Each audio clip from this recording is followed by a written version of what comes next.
Hello and welcome to Ruppert's Bangertorial. We're still banging on about all sorts of exciting things to do with the used car business.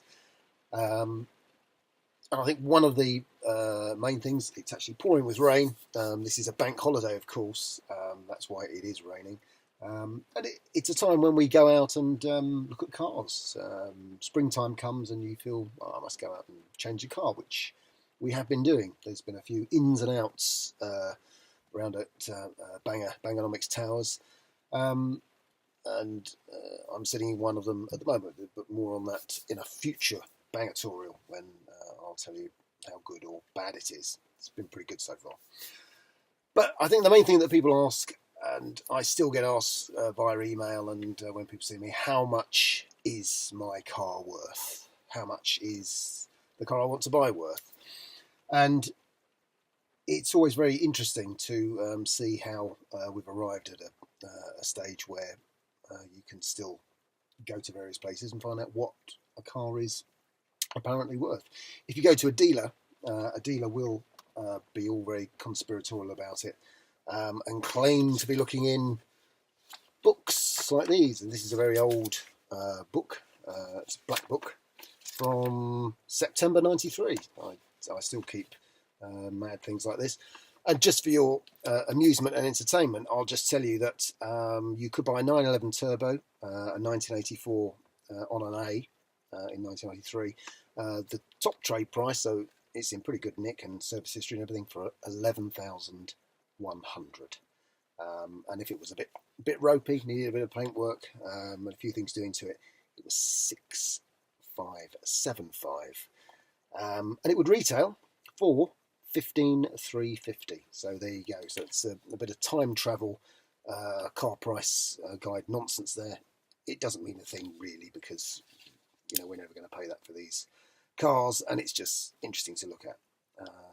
But there you go. Yep. So they say we look in these little books, and plainly they don't let you into a secret. What they do is, because they know what we're going to do, the first thing we do, certainly with our cars, when it comes to part exchanging anyway, is they will look at WeBuyAnyShed.com. They will go on there and see what the car is worth, and they will offer you usually a bit less, a bit more, roughly around the same price, because they know that's where you're going to go. So if you're going to go and look and see how much your car is worth, especially when you're part exchanging it, they've been there first. They've gone away and done that, because these aren't as accurate as they used to be, although there's probably a big trade conspiracy by the people who print these books because they still want to sell these. I mean, a car is worth only what someone will pay for it. It's a truism that will never go out of date. A car can be valued at £50,000. You've got to find the person who's going to pay £50,000 for it. There might be a queue of people, there might only be one.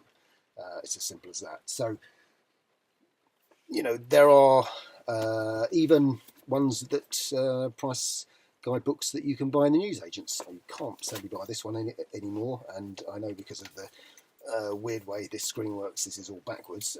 But look, there's Mike Brewer there doing.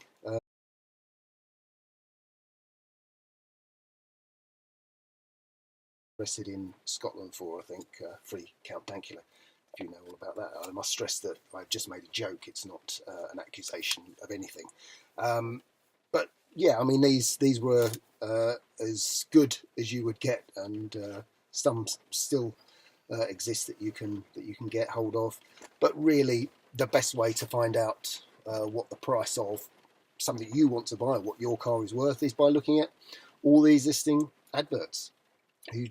Because I find when you're looking for a particular kind of car, you very quickly become an expert, because you've looked at 50, 60 adverts in various places. So you get a very good feel about how much something is worth according to condition and the spec and things like that.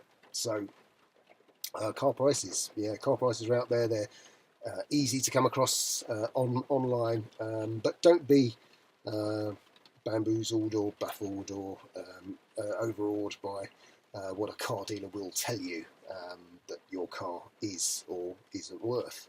And what you pay, again, is up to you. You've just got to do your own research. But there is no set figure for anything. There's just a sort of a general amount that, for various cars, a model of that make and mileage is roughly around that. And then it's all to play for when you go and see it, because you can make all sorts of claims, say, well, actually, no, I won't pay that for it. And the person will probably go, well, okay, well, I'm desperate to sell it. I'll take lower or higher. Car prices, it's a rigidly defined area of utter uncertainty, but with a certain degree of certainty. But the big secret is they all go onto We Buy Any Shed, and certainly when it comes to past exchange prices, that's what they base it on, because they know you've gone there first. So they either want to buy it, so they might make it a tiny bit more, or they're not interested, so they'll make it rather less. And a lot of car dealers, when they look at your car, they really don't want the bother of it if there's work to be done. So there you go. That's the big revelation from the Bangertorial this week. See you next time. Thank you.